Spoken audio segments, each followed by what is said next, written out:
Geek Therapy Radio.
Welcome to the Geek Therapy Radio podcast. I'm your mental curator, Johnny Hemberger. Thank you for joining me. Just a heads up right now. I don't know how long this podcast is going to be.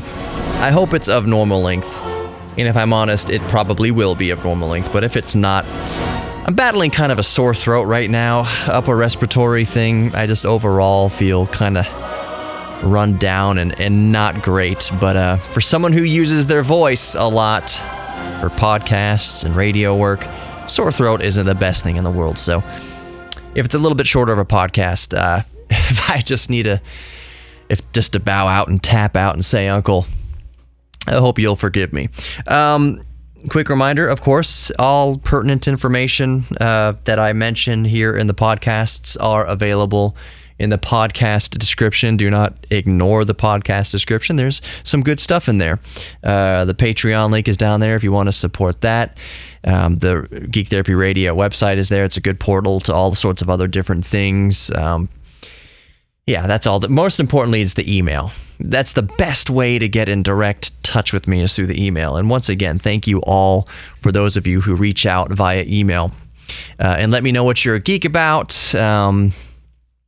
Kind of correct me on some things. Some of you correct me on things. That's great. I welcome that. It's all about spreading useful information. If I get something wrong or you need to tweak any information I give out, maybe you're more of a geek about this particular field in question than I am, reach out to me. GeekTherapy@iHeartMedia.com. Couple show notes here. First, I've reached out to the DeLorean Motor Company. A couple of you have brought to my attention some new developments with the quote-unquote new DeLoreans that are hoping to be produced by the DeLorean Motor Company. For those of you who somehow don't know, I myself own a DeLorean, just an old DeLorean, but I'm very much in touch with the DeLorean Motor Company. It's actually based here in Houston, in a city outside of Houston called Humble. We don't pronounce the H for the city. Humble, Humble. So I'm on top of that. I emailed them today. James SB, Sarah Heasty, Stephen Wynn. I know them all very well. I've known them, since July of 2000, when they were just when the DeLorean Motor Company essentially was a little tiny garage here in downtown Houston, Texas, and my goodness, have they expanded since then. They're a global organization now, not a multi-billion-dollar company, but they restore DeLoreans, they make new parts for DeLoreans. It's kind of an awesome deal they got going on. But I've reached out to them because I want to hear from the horse's mouth any new developments towards a new DeLorean. In a nutshell, this has more to do with government regulations than anything else. By and large, they are the logistics of sourcing a new engine for the car and sourcing new suspension parts and all that kind of stuff. That's the easy part. The hard part is getting everything legal and waiting for the government to legalize certain things, small batch manufacturing of motor vehicles, and the EPA has to get involved, and it's a whole thing. So I reached out to DeLorean Motor Company, hopefully get them on sometime soon to hear the actual story from the horse's mouth about where they're at in regards to the new DeLorean. Oh, and the last show note before I move on to the topic of wireless energy transmission. Very fascinating. If I made t-shirts like Geek Therapy Radio t-shirts or Mental Curator t-shirts, just some black and white, basic t-shirts. I'm thinking of maybe a white t-shirt with black text or black t-shirt with white text, something simple because, making t-shirts costs money. But either way, even if I do color, would any of you like a t-shirt? And I mean for free. Off the bat, I'm just going to test the waters here by saying a free t-shirt. If for some reason there's a huge amount of demand, I may charge a little bit for the t-shirts, maybe, I don't know, $10, $5 for people who want to support the show that way. But I'm thinking about making a batch of t-shirts, Geek Therapy Radio or Mental Curator t-shirts. So let me know if you would like those t-shirts. Let me know through any different avenue of contact with me. The email, which is also linked in the podcast description, as always, geektherapy@iheartmedia.com. The Twitter, Geek Therapy Radio on Twitter. Geek Therapy Radio Facebook page. That's a great way to stay in touch also. But just let me know if you'd be interested in receiving a free shirt. And we'll cross that bridge when we come to it. If there's enough interest, I'll fire off a batch. I may make 10 or 20 t-shirts and send it out to you.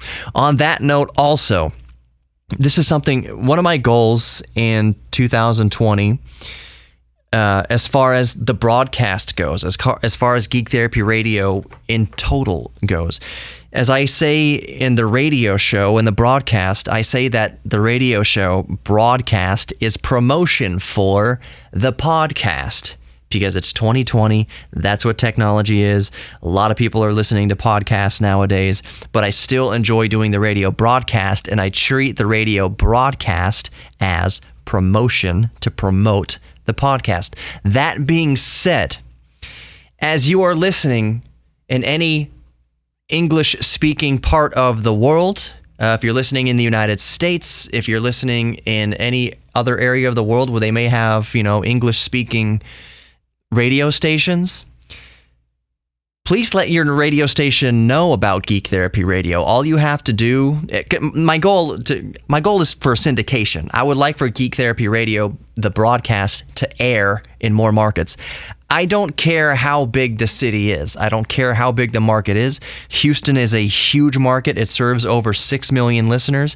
I would love to be on in any radio station in a town of 5,000, a town of 15,000, a town of 100,000. Doesn't matter how big your city is, how big your town is. If you have local radio stations, I would adore, just absolutely love you all forever if you'd reach out to your local radio stations and ask them to carry Geek Therapy Radio. All you need to do is email them or call them. Email super easy, and just put the link to the website, geektherapyradio.com, in that email. Say, hey, there's this radio show that's based out of Houston. I would love if you guys would carry it on your local station, whatever AM or FM station it is. I would love if you guys would check out Geek Therapy Radio, and then just leave a link to the website down there, and I could take care of the rest from there. I've gotten the okay from top brass here at iHeart a few months ago that it doesn't have to be an iHeart radio station. The radio station in your community, in your town, doesn't have to be under the umbrella of iHeart Media. If it's a private radio station, if it's a radio station owned by other company like Cox Media or NBC or anything like that, doesn't matter. We will cross that bridge when we come to it in terms of syndication. All that matters is that iHeartMedia and whatever other company or mom and pop radio station is in communication and on the same page. So, if you have a local radio station and you would like to hear Geek Therapy Radio on your local radio station, even if you don't listen to too much radio, let's be honest, it's 2020. It's, technology marches on, but radio is still very much a thing, and I would love to promote the podcast through the radio show on other radio stations in other markets. So if you could do me a favor, if you're so inclined, and if you want to help out with Geek Therapy Radio, what I'm doing here, just email or call your local radio station and send them to geektherapyradio.com. I would love you forever. My goal in 2020 is to get on to at least one syndicated radio station, to be on here locally in Houston on KPRC 950 AM, and then be on a different radio station. Doesn't matter where. It could be out in the boonies, somewhere in Louisiana, Oklahoma. I don't care. Bigger city, it could be somewhere in Europe. If you're listening in the UK, I would love to expand my British audience. I love those of you who I do have. I appreciate every single one of you. It's a good English-speaking market, of course. If I was on a radio station in London, that's a bit wishful thinking. But if I was on radio, I don't know what the station is, Radio 1, Radio 2, forgive me, I'm a Yank. I'm not intimately involved in understanding what the format is of the different British radio stations. You know, there's, for instance, we have talk stations in the United States. We have music stations in the United States. So if there's a talk station, it could be a music station too. Doesn't matter. If you're in the UK, under the British crown, anywhere, even if you're in Canada, let your local radio station know about Geek Therapy Radio. And honestly, I would just adore it. So the t-shirts, email me about that. If you would like a t-shirt, I could fire off a batch of t-shirts and send them out to you guys and gals. And the radio station thing. If you would like to hear Geek Therapy Radio in local radio stations, I would appreciate you reaching out to your local radio stations. Okey dokey. I'm happy that I actually remembered that, because oftentimes I do the whole show and I forget to mention those things. So here we are, 10 minutes into Geek Therapy Radio. We've done the housekeeping. Thank you for bearing with me here. Let's talk about wireless power transmission. This is something that it kind of went under the radar. CES 2020 came and went, and by and large, for the most part, I was kind of bored by... I didn't go to this year's CES 2020, but I kept my finger firmly on the pulse of it, and there was nothing that stood out to me as this kind of revolutionary thing. We've been hearing about PlayStation 5 and Xbox Elite, Xbox Series X coming out. Sony doesn't even do CES anymore. Sony does their own things. We've known about, I'm just saying, next generation consoles. We've known about that for a while. That isn't particularly exciting. Folding display smartphones, we know about that for a while. That's cool, not particularly exciting. 8K TVs, those are always being upgraded. We're always seeing new fancy things with TVs, but there was nothing that stood out, nothing that really piqued my interest too much. I would say AMD being put into Dell laptops, that was pretty big. Basically, AMD is a mobile chip division, period. The advancements there and the news there, announcements there, as far as AMD being put into more and more laptops, was pretty cool. I would say out of all CES, that was probably the coolest announcement coolest revelation made, is that AMD is making major strides into the mobile computing market. But there was another vendor, there was another company, another booth at CES, and it's a company called PowerCast. PowerCast has apparently been around since the early 2000s, and in a nutshell, they're doing something that, at its core, Nikola Tesla was trying to do when he was around, and that is basically power transmission of electricity wirelessly over the air. We have wireless charging now. I can wirelessly charge my Samsung Galaxy Note 9.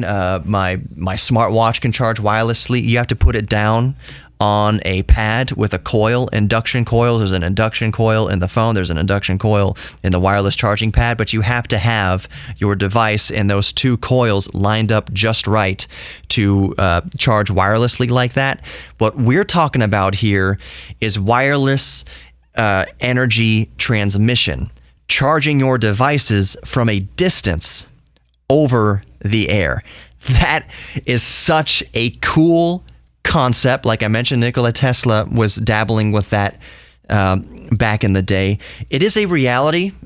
A lot of us use it every day already. To some extent, if you have a security access card, it's called an RFID card. When you hold it against the sensor on the wall is sending out a little bit of electromagnetic field to power your access card temporarily, enough to transmit the data between the access point and your card. A lot of us use RIFD, radio frequency identification technology already. That's transmitting electricity over an extremely short gap of air to whatever device it needs to be on temporarily. What we're talking about here now, what PowerCast does, the company PowerCast does, is it transmits electricity through radio waves so that you can charge something from a distance of, I'll use an example here. They're coming out with a new Nintendo Switch accessory that's allowed you to charge your Joy-Cons from a distance of about 2 feet. So all you have to do is put your Joy-Cons in this new grip, and just when you're done playing, you just put the grip next to within 2 feet of the transmitter, basically, and it will charge your Joy-Cons from a distance of over 2 feet. It's using over-the-air power generation to charge batteries, not just power things like RFID cards, but to actual charge batteries. So conceptually, what you'd be able to do is here's one use case scenario I see. You're in your office cubicle, or you're just in an office room, period. You're at your office, and we already have these wireless access points, the Wi-Fi on the ceiling and stuff like that, but they could also incorporate this PowerCast technology, so whenever you're in the building, anytime you're within what PowerCast hopes to achieve, the company hopes to achieve, is wireless charging over a distance of 80 feet or more. So if you're in a room, your phones will be charging. And that would be implemented in a lot of other places. Sports stadiums, office buildings, airports, basically anywhere you're within 80 feet of one of these transmitters, and you can stagger these transmitters every 80 feet or so, and you'd be wirelessly charging. Sitting and waiting to board your airplane, you could have one transmitter covering that entire area, and everybody there is charging their phones. There's a caveat with this, though. There's a part of this that tweaks my geek brain, and that's what I want to talk about with all of you here on Geek Therapy Radio. An area of this plan that I would like to explore, this technology that I want to explore with you. There's an old saying that goes like this: there's no such thing as a free lunch. Let's talk about some physics here. I know that me touching on the subject, a lot of you are already thinking about the ramifications of physics. How would you do this? I can't certainly find, maybe if you can find this data, you can let me know about it, but I couldn't find it in my initial research. What type of energy, what type of power we're talking about transmitting. And by that I mean this: when you plug in your phone to charge at night, the little wall wart, the USB Type-C connection, whatever you're plugging in your phone, your iPad, or whatever, usually these days is about 2.5 amps at 5 volts. So you'll see a wall wart and it'll say 15 watts. That's how much power it's putting out. 15 watts at 5 volts is just very roughly 2.5 or about 3 amps. 15 watts. Basically, you get amps by dividing volts from watts. So 15 watts divided by 5 volts equals 3 amps. So you have a 3 amp wall charger. That is over a wire. How much power are they planning to transmit over this radio frequency? And that frequency, I do know, as far as the Nintendo Switch Joy-Con charger is concerned, but I don't know why I wouldn't apply to more of their technology and their devices. They're transmitting the energy, the electricity, electromagnetically, which isn't anything new, but they're transmitting it at a frequency of about 915 megahertz. So your cell phone, when you're connecting with a cell tower, you're talking about energy that is so low, it's almost immeasurable. It is certainly not something that, people have been saying for years, your cell phone's causing cancer and things like that, or the risk of it. You're talking about a transmission of energy at such low wattage that it's inconsequential, that it doesn't hardly interact with anything biological, anything around it. Your tissue, it's not heating up, it's nothing. It's such low power generation. To charge a lithium-ion battery, you're going to need to be transmitting a lot more power. A lot more power. Let's be super conservative about this because I don't know off the top of my head what this actually is, how much power they're actually transmitting. The radio station that I work at during the day, our transmitter serves 6 million people and it transmits at 50,000 watts. Your microwave, when it heats up your food, is operating at about 1,000 watts, 1,100 watts or so at 2.4 gigahertz. How much power are you going to need to transmit at a frequency of 915 megahertz to charge a lithium-ion battery? Lithium-ion batteries are typically 3.7 volts, which is why you charge them just over 5 volts so that the batteries take a charge. How much energy are you going to have to transmit at 915 megahertz to charge a 3.7 volt lithium-ion battery at 2 feet? My conservative estimate, again, I don't know all the physics involved here, but my conservative estimate would be about 10 to 15 watts transmitted at 915 megahertz.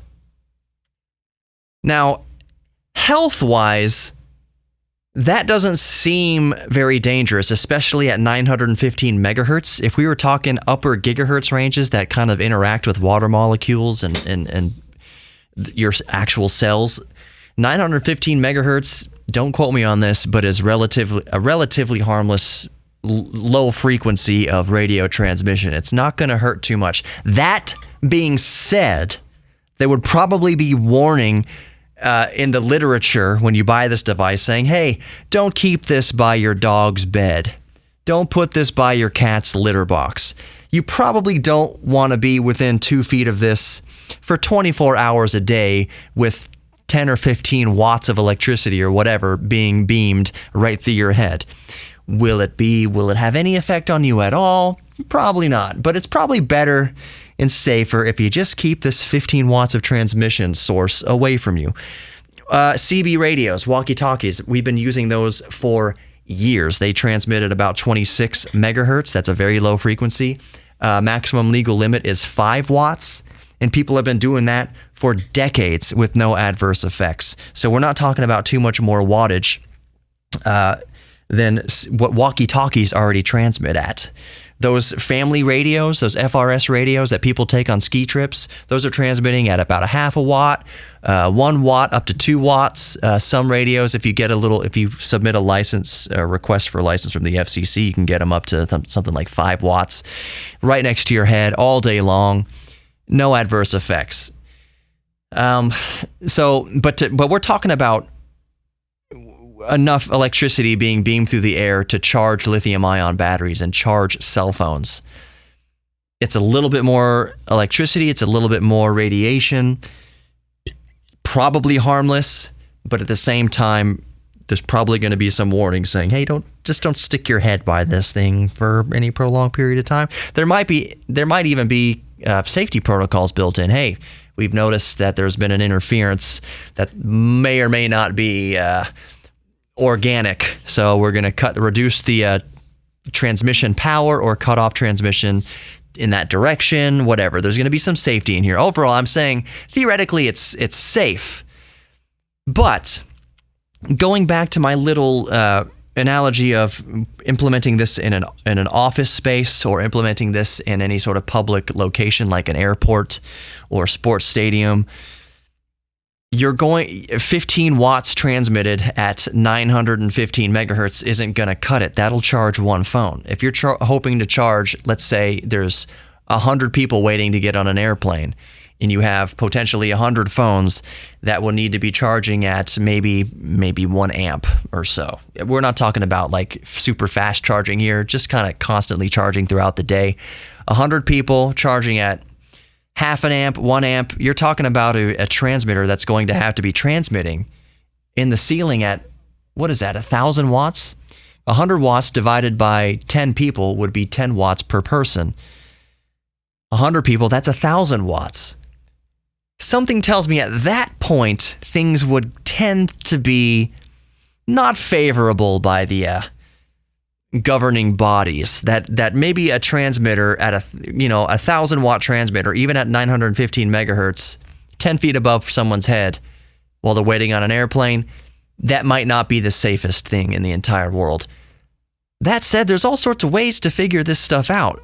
One thing that Wi-Fi does is, I forget exactly what it's called, but it's beam technology. It figures out where a device is, and it kind of pinpoints and aims energy there to penetrate walls. It kind of favors directional energy, so that when, let's say you're waiting for your plane, your phone is out in front of your hand, there's nothing to say that the transmitter in the ceiling won't have that same beam technology built into it and just say, okay, we'll beam 10 watts, to that phone that we've detected. So when you pull it up to your head, maybe it disengages the transmitter or does something safe. But if you're just holding it in your lap, or it's just sitting there in your bag or your backpack, and it's just beaming the electricity straight to it and not through any soft tissue, I think they can figure that stuff out. Again, Wi-Fi routers already do that. Wi-Fi routers operate at 2.4 gigahertz, the same as your microwave. They also operate twice that at 5 gigahertz. But the 2.4 gigahertz, again, that is exactly how your microwave heats up your food. Exactly the same frequency. It's just that your microwave's doing 1,000 watts and your Wi-Fi router is doing less than a watt. Something very low. It might be over a watt. I don't know exactly off the... You know what? I'm going to look it up right now. Okay, yeah, it's about exactly what I thought. And come to think of it, this is stuff that you can change in the settings of your router. Anyways, typically it's about 100 milliwatts. 2.4 gigahertz, a Wi-Fi router at full power is considered to be 100 milliwatts. That's a fraction of a watt. That's not enough energy to do anything. That is a magnitude away from 1,000 watts. That's like 100,000 times less powerful, or something like that. 10,000 times less powerful. It's a lot less powerful than your microwave. But we're talking 915 megahertz, transmitting 10 or 15 watts per person, depending on distance. The reason why our radio station that transmits at 740 kilohertz transmits at 50,000 watts is because there's somebody 100 miles away. And that type of energy doesn't carry through the obstacle of atmosphere. So you need a very powerful transmitter to get that sort of range. But now we're talking about a range of a few feet, a range of less than 100 feet. I doubt it would be dangerous, but it's still something to be concerned with. Would it be enough electricity to start interfering with medical devices like pacemakers? Aircraft, to go into the airport thing, aircraft, would this interfere? They would really need to get the beam technology, focusing technology nailed down so that it doesn't just radiate 360 degrees and potentially cause issues with air traffic control and what have you. Air traffic control typically operates at about 130 megahertz AM band. This power transmission is talking about 915 megahertz. It's way far away in the frequency spectrum that there shouldn't be an issue. But anyways, these are all just logistics that would have to be figured out for some sort of public power beaming technology, wireless charging technology.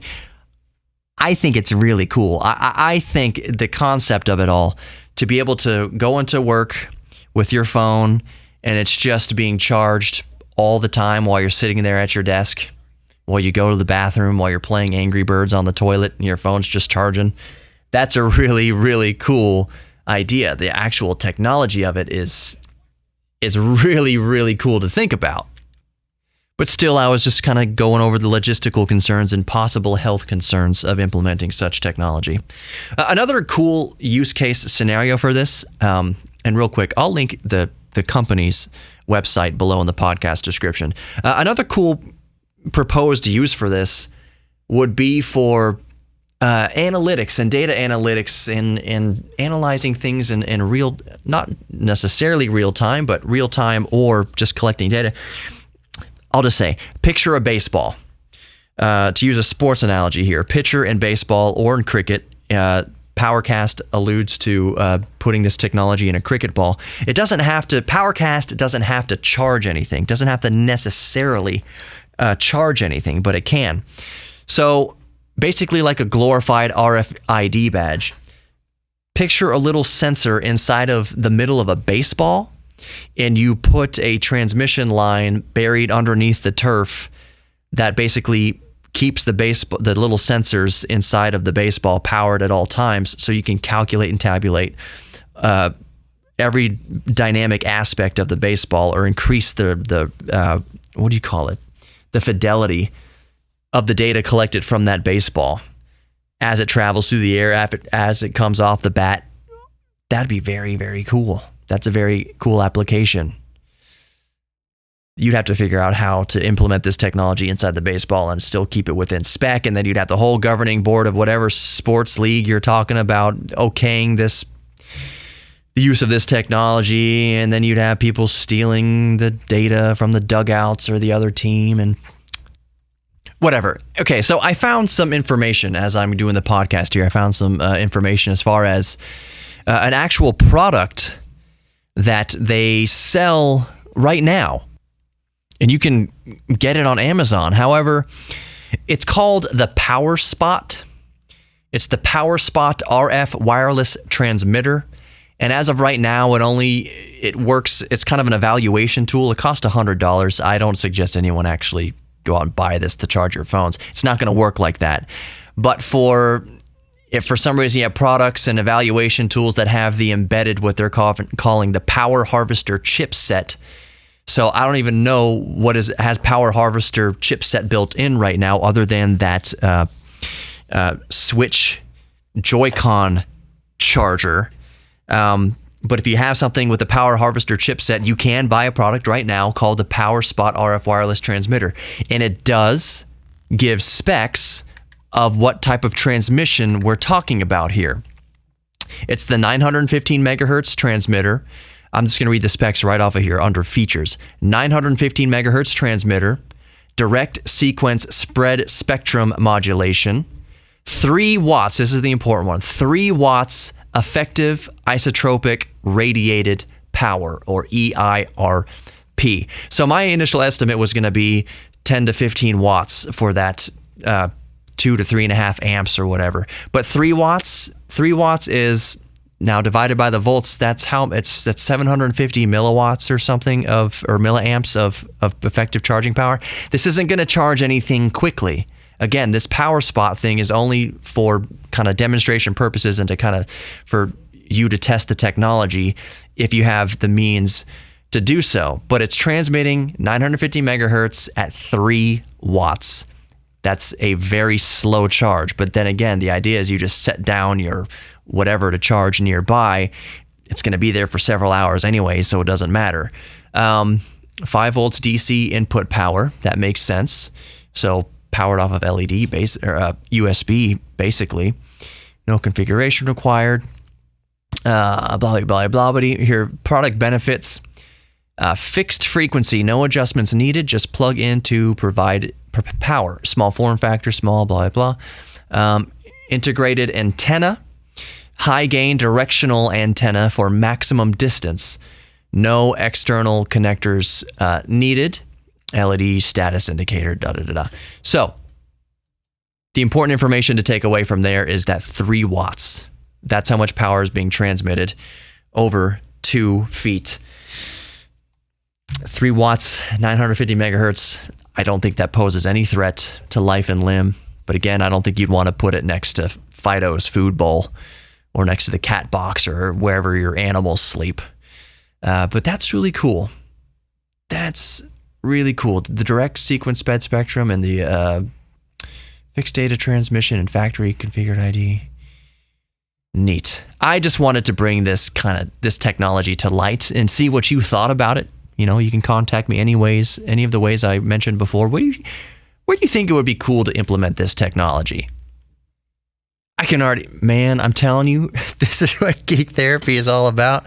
The little sparks going on in my mind and how I would like to set this up eventually in the future. I would love to have a couple solar panels on the roof feeding the RF power transmitter. And basically every device in my house in that room is being charged up and powered directly through the air, basically by the sun.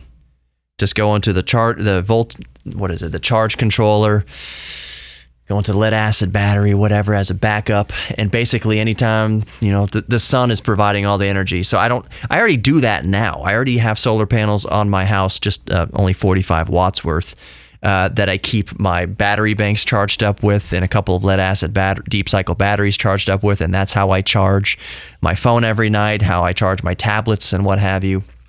But if I could just forego all the wires and just have the solar panels feeding this RF power transmitter directly, and just everything in my house is small devices are powered or charged up. My phone and tablets and stuff are charged up by the sun going through this RF transmitter.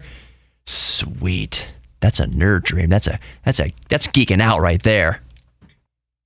Possibilities. All the geeky possibilities. Well, sore throat be darned.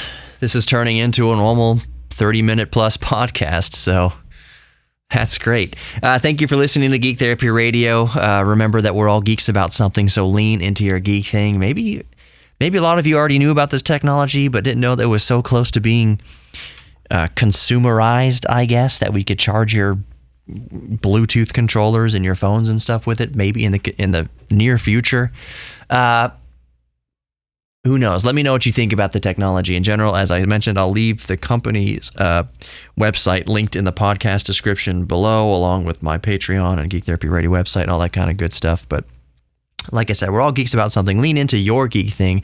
Know that you are worthy of love, both giving and receiving love. You are worthy of your own self-respect and self-worth. And one of the ways I think that we build that up little by little, day by day, is by rekindling an old hobby, getting into a new hobby, and just exploring all the wonders that this world and this universe has to offer. There's so much to geek out about out there. So find your geek thing, lean into it, and I think we'd all be a little happier, a little better off. You never know. It could help you out of a deep depression. It's easier said than done. There's no magic words to get somebody out of a deep depression, but by leaning into a geek thing, oftentimes it is our hobbies that help get us through, along with family and friends. And sometimes we feel like we're abandoned from the world and we're all we have, and that's why leaning into your geek in that situation, geek thing, is all the more important. So thank you for listening to Geek Therapy Radio podcast. Go visit the podcast description below for all the pertinence. Let me know if you want a t-shirt. Is that a thing? Is that a thing you'd be interested in? A mental curator or Geek Therapy Radio t-shirt? Tell your local radio stations to carry Geek Therapy Radio. Send them to my website, geektherapyradio.com. And with that, I will see you.